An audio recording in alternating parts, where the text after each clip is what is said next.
So, hello, my dear student. After so many days, we have to meet there.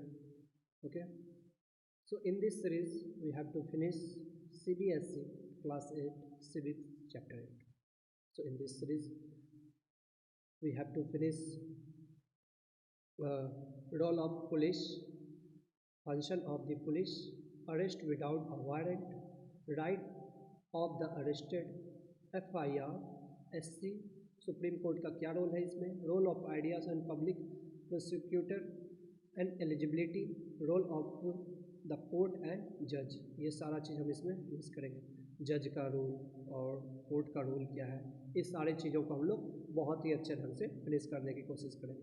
So don't waste our time, क्योंकि classes लंबी नहीं खींचनी चाहिए, क्योंकि उसमें तो फिर जो है ना सर मेरा सर दुखता है सर, या आप लोगों का कहना होता है सर मेरे लोग का सर दुखने लगता है।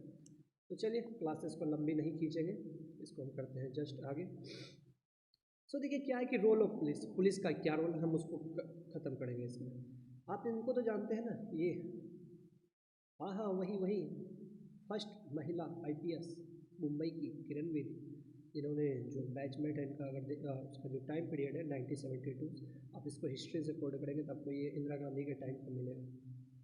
हाँ, तो देखिए क्या है कि role of the police and court, इसमें क्या है कि to maintain law and order, क्या करता है कि वो करता है क्या ना, आवर कंट्री अपने देश में जो है लॉ एंड ऑर्डर को जो है हमारा पुलिस मेंटेन रखता है, ये आपको भी पता है, आप अपने आसपास में देखते भी होंगे, वो काफ़ी इन चीज़ों को करता है।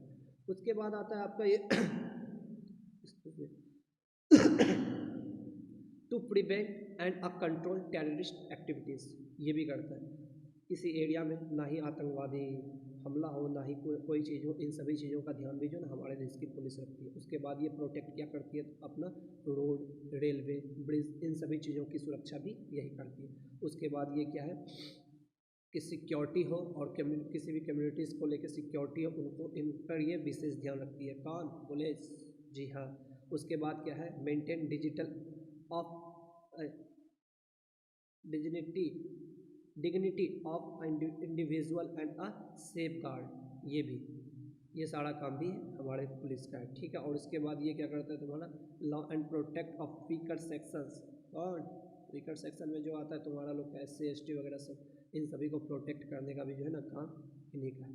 उसके बाद आता है आपका जैसे कि अब देखिए क्या ना, रीज़न क्या है कि अरेस्ट विदाउट वारंट, किन चीज़ों पे नहीं हो सकता, तो इनको देखिए। अब देखिए यहाँ पे क्या है, मैंने 3 पिक्चर को यहाँ कोड किया। पहला क्या है, मर्डर या फिजिकल हैरेसमेंट। अब इन सभी चीज़ों पे करते हैं तो क्या है ना कि पुलिस एकदम सीधे उठाएगी, चल भाई मस्ती में, हाँ ये उठाया देखो इधर इधर, एक दो, अब इसको मस्त ले जाके जो है ना, मतलब समझ ही सकते हो ना आपको इन चीज़ों पे। देखिए क्या है कि क्या क्या हो सकता है, मर्डर हो या फिजिकल हैरेसमेंट हो या हार्म हो, इन सभी चीज़ों पे जो है ना विदाउट वारंट ये अरेस्ट कर सकता है। इसमें वारंट की उतनी ज़रूरत नहीं होती है, कि कुछ कुछ एक्सेप्शन केस में हो जाता है, बट एज ए जो रहता है मोस्टली केस में वारंट की ज़रूरत नहीं होती है। एक सेकंड में पेन का कलर चेंज कर लूँ। अब देखो इसके बाद क्या है कि अगर आप देखेंगे तो execution of his duties and attempt to escape from a lawful custody, इन चीज़ों का भी ध्यान हमारा पुलिस ही रखता है। If a person has a declared offered by to order of the state government और सेंट्रल गवर्नमेंट, अगर उन्होंने दे दिया, सेंट्रल और स्टेट गवर्नमेंट का कहना है कि भाई लेके आओ इसको, तो लेके आना है, इसमें कोई जो है वो रोल नहीं रहता है इसका। हाँ, अब चलते हैं आपके तीसरे स्लाइड आई मीन चौथे स्लाइड पे। तो चौथे स्लाइड में क्या है कि आपका right of the arrested a person, किन किन चीज़ों में जो है ना आप उसको अरेस्ट कर सकते हैं। तो देखिए यहाँ क्या है कि the person has the right to be inform for his arrested, it means क्या है कि जो पर्सन अरेस्टेड है उसको उस चीज़ के लिए उसका कारण बताया जाएगा कि उसको अरेस्ट क्यों किया जा रहा है, ये चीज़ रहता है पहला। उसके बाद क्या है, द पर्सन हैज़ बिन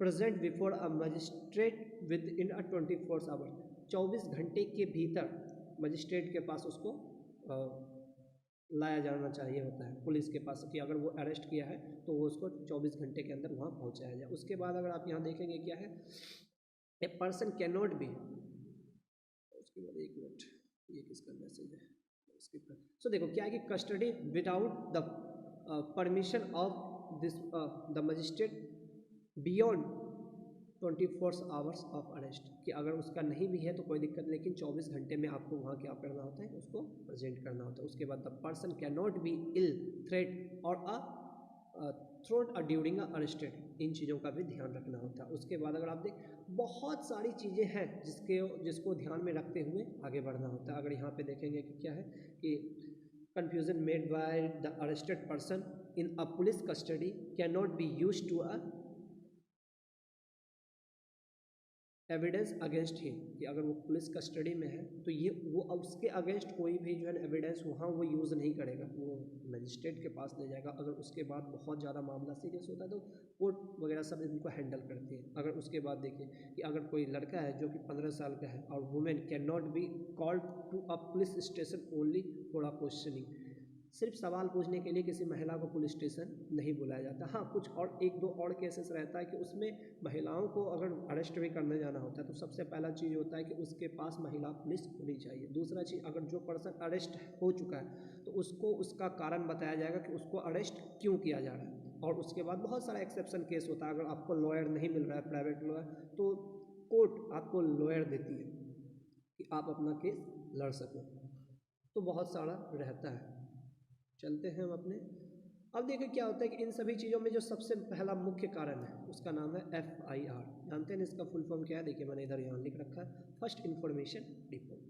अब देखिए ये किस किस चीज़ों में क्या होता है कि it is the inform recorded by a police officer on duties, ये रहता है उसका। उसके बाद क्या, anyone can report an FIR to the police either orally or a written. FIR जो हो सकता है या तो आप ऑरली में दे सकते हैं या तो रिटन में, ये पुलिस को करना ही होता है। उसके बाद क्या, ये क्या है ना, डॉक्यूमेंट्स है, पुलिस के पास ये रहना चाहिए जो कि criminal proceeding to punish the guilty, अगर वो उसने कुछ गुनाह किया है तो उसके दोषी होने के बाद जो उसको सजाएं मिलना होती है वो इसी बेस पे होता है। तो यानी सबसे पहला चीज़, अगर आप पुलिस स्टेशन में भी कभी गए होंगे या किन्हीं ने देखा होगा तो सबसे पहले वहाँ जो है FIR का ही प्रोसेस से आपको गुजरना होता है। उसके बाद क्या करता है, इसको पुलिस रजिस्टर्ड कर लेता है FIR, और ये तुम्हारा होता है ये किसका मैसेज है, एक मिनट, चलो। तो इन सभी चीज़ों में इसको किया जाता है। उसके बाद देखिए, if case is not a seriously nature of their against either ground for the investigation it can be ignore. ये देखिए अब क्या है कि in case of emergency, emergency में क्या हो सकता है, सबसे बड़ा चीज़ है कि सर आपने तो बता दिया कि ऐसा ऐसे हो सकता है, तो कुछ कुछ केस एक्सेप्शन होते हैं, इमरजेंसी हो तो उस केस में पुलिस का क्या रोल होगा और कैसे होगा, उन चीज़ों को हम यहाँ देखेंगे। सो देखिए, अब देखिए यहाँ क्या है कि एनी अदर पुलिस स्टेशन में be registered to FIR and eventually transfer the investigation to a concerned police station जहाँ पे ये हो रहा है या हो चुका है वहाँ पे। In case the police can also register an FIR based on a phone calls or a email. अगर बहुत ही ज़्यादा इमरजेंसी है तो कोई फ़ोन पे भी अपना FIR दर्ज करा सकता है अथवा पुलिस ईमेल के जरिए ही बढ़ाया जा सकता है। तो बहुत सारा केस रहता है जिसमें आप इसको करा सकते हैं। अब देखिए उसके आगे वाले चैप्टर में क्या है कि जैसे कि देखिए supreme court directive on a non registration of FIR। अब इन केस में वो क्या करता है, देखिए क्या है कि FIR must be filed as soon as a information about a offence is received. ये क्या होता है कि आपने जो FIR दर्ज कराया उसके बाद जो है आपको एक पुलिस स्टेशन से आपको एक रिसीप्ट भी मिलता है जिसको स्लिप कहते हैं हम लोग, तो वो मिलता है। ये चीज़ आपको ध्यान रखनी होती है कि ऐसा नहीं कि दे दिया FIR करा लिया वो और कहीं भी साइन नहीं करना है। ये सब इन बहुत सारे केस होते हैं। अगर देखा जाए ना तो भारत है, लेकिन क्या ही बोलूँ, सच नहीं सुन सकता कोई, तो छोड़ो, अपने को राजनीति में नहीं घुसना। बस यहाँ देखो, अब देखो क्या है कि an a petition to give direction to the police to register the case of immediately upon receipt, ये रहा तुम्हारा। उसके बाद क्या है कि in case FIR not registered, कि उन केसों में अगर FIR रजिस्टर्ड नहीं है तो देखो, इफ अ पुलिस रिफ्यूज और to register then the magistrate may be intent contempt proceeding, ये रहता है तुम्हारा, ये सबसे ज़्यादा आता है। और अगर हम देखें ना तो हमारे पास राइट भी है, क्या बोलते हैं उसको, कॉन्स्टिट्यूशन कहता है, तो उसको भी हम लोग देखेंगे। उसके बाद क्या है तुम्हारा, इन चीज़ों का आप देख लेंगे, ये आपको पूरा का पूरा जो है ये बुक में इसके बारे में एक्सप्लेन किया होगा, तो इस पार्ट को आप एज ए मेरा पर्सनल रिक्वेस्ट रहेगा कि आप उसको वहाँ से देख लेंगे, ठीक है। तो हम चलेंगे, अब देखो क्या कि रोल ऑफ द कोर्ट और एंड जज, कोर्ट क्या करेगी भाई इन केस में अगर नहीं हुआ तो। अब देखिए कि as a defence lawyer appointed by a accused present in the case on behalf of the accused, ये रहता है कि कोर्ट का क्या रोल है। देखिए यहाँ इसको पूरा का पूरा मेंशन किया है। उसके बाद क्या है, एक court can not act on its own only if a victim make a appeal before the court। ये रहा तुम्हारा कि जो विक्टिम है वो कोर्ट से जो है ना दरख्वास्त कर सकता है, आर्ग्यू कर सकता है, आर्ग्यू नहीं कह सकते, एज ए रिक्वेस्ट कर सकता है कि sir please provide us lawyer because I don't have also, so that's the matter. The police are a interested with the job of investigation of a crime to collect the materials। अब क्या होता है कि in case जो होता है कि police का अगर देखा जाए तो पुलिस जो as a base of FIR वो वहाँ पे तलाशी करने जाता है और उसको जो होता है कि सबूत के रूप में बहुत कुछ लेना पड़ता है, तो ये रहता है। उसके बाद then submit the report of the court के सामने वो जो है सबमिट। आपने मूवी सब में भी देखा होगा बहुत सारा जो है, एक और आता है सीआईडी जिसमें वो दया, अभिजीत, क्या क्या नाम रहता है, एसीपी प्रद्युम्न, जिसमें बोलता है कुछ तो गड़बड़ है दया, हाँ तो वो वही वाला दया।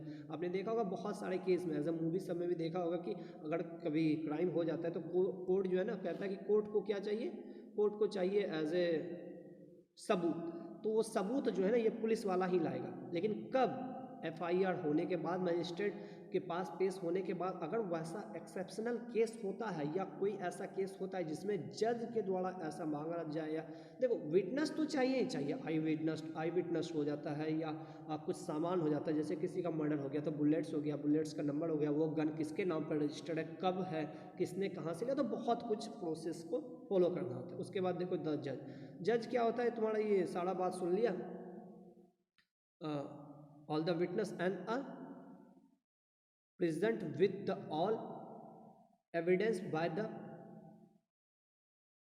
प्रोसिक्यूशन एंड डिफेंस, दोनों का जो दोषी होता है और डिफेंस लॉयर दोनों का बात सुनने के बाद जो है कोर्ट फैसला आती है। आपने मूवी सब में देखा होगा, दोनों पक्ष का दलील सुना, घर में भी नहीं होते लड़ाई, दोनों भाई बहन में अगर लड़ाई हो गया तो मम्मी या पापा जिसके भी जो फेवरेट है, दोनों पक्ष का बात सुना, उसके बाद जो सही होता है उसके पक्ष में बोला जाता है। मतलब यहाँ कोई मतलब ये अलग चीज़ है, वहाँ भी होता है, जैसे कि जो दोषी होता है उसका भी बात सुना जाता है और जो दोषी नहीं भी होता उसका भी बात सुना जाता है, और उसके बाद फाइनल जजमेंट जो है जज काफ़ी लेट से लेती है। और यही दिक्कत है कि आज अगर आप देखेंगे भारत में बहुत सारे केस पेंडिंग हैं, बहुत से केस को सॉल्व होने में काफ़ी समय लगता है, इसलिए क्योंकि वो एक ही बेस पे जो है ना जजमेंट नहीं दे सकता, और एक ही बेस पे ऐसा नहीं ले सकता कि हाँ ये दोषी है वो दोषी है, उसका पूरा का पूरा डाटा को फिल्टर करना होता है, देखना होता है कि उसमें से सच में एक्यूज्ड है कि नहीं वो पर्सन। अगर एक्यूज्ड है, क्योंकि कोर्ट का भी अपना मानना है कि बेगुनाहों को वो फांसी नहीं दे सकता है, 100 गुनहगार को फांसी मिले या ना मिले, लेकिन एक भी बेगुनाहों को फांसी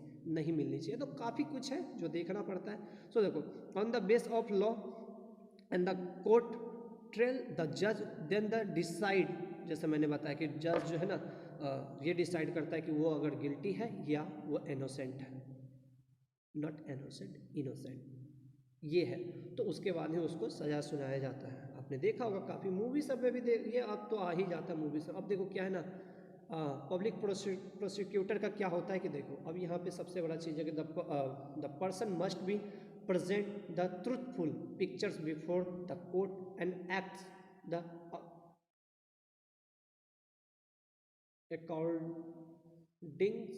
with the direction from the trial जज, जैसा रहता है कि उसको पहले वो करना होता है ये पूरा कि अब देखो ये सारा चीज़ तुमको जो है ना वहाँ फुलफिल करना ही होता है। जैसे कि इसमें कि prosecutor duties begin after the police file chargesheet जो है फाइल करने के बाद जो है ना प्रोसिक्यूटर का अपना शुरू हो जाता है। उसके बाद देखो the prosecutor may be arrested in the investigative process by the obtaining necessary warrants and also required to arrest the court in arriving at a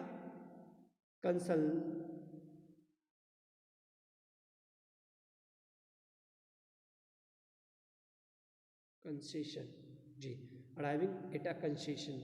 तो इन केसों में ऐसा करना होता है। उसके बाद क्या है, जैसे कि आप देख सकते हैं यहाँ की present a complete and a material fact witness and जैसे कि तुम्हारा आई विटनेस हो गया, विटनेस हो गया, इन सभी के साथ आपको कोर्ट के पास आना होता है। जैसे कि मैंने आपको पहले ही बता रहा। इसके लिए एलिजिबिलिटी क्या है कि कुछ कुछ चीज़ों में जैसे कि देखिए यहाँ के the person should be have been अ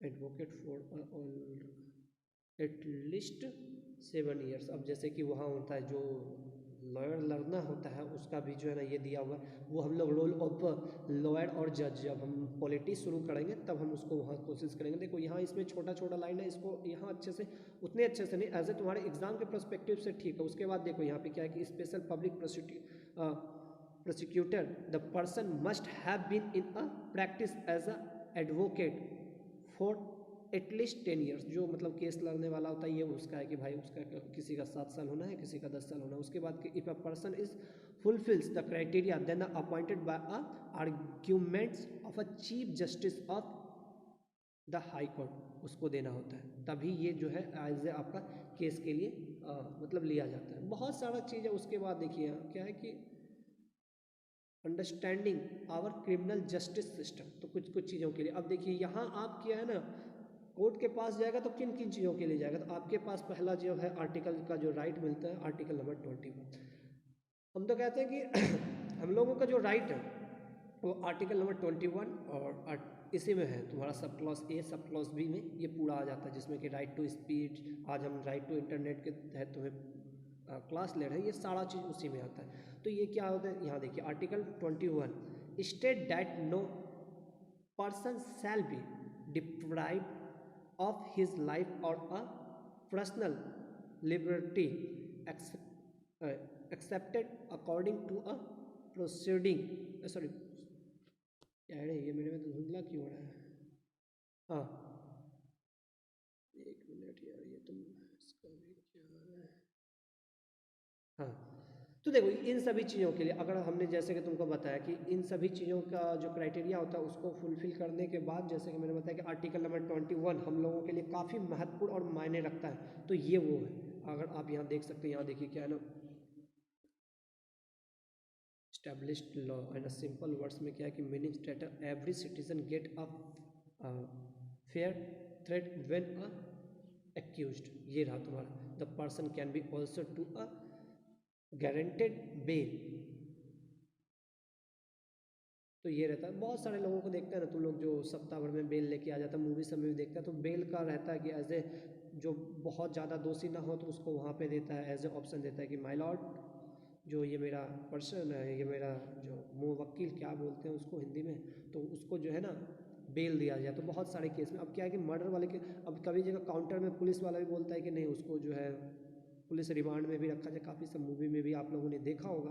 तो यहाँ देखिए क्या है कि person of a person a awarding trial by a depositing of a security money और property to insure he and she will appear in the court for a trial, तो ये चीज़ भी देखना होता है। उसके बाद एक और तुम्हारा आर्टिकल है आर्टिकल नंबर 39A, इसको आप देख लेंगे एज ए क्या है कि गूगल से कर लेंगे तो और आपके बुक में भी इसके बारे में शायद दिया होगा। तो बुक में शायद इतना ही छोटा लाइन है कि if accused is not in the condition to afford a lawyer then the state provide a lawyer for with him or her on it's expense. तो क्या होता है कि कोर्ट, मैंने जो बताया कि स्टेट जो है ना प्रोवाइड करती है। अब जिस पर्सन के पास सच में पैसा ना है कि वकील करने का, तो क्या है ना वो दोषी नहीं होने के बावजूद भी मर जाए क्या?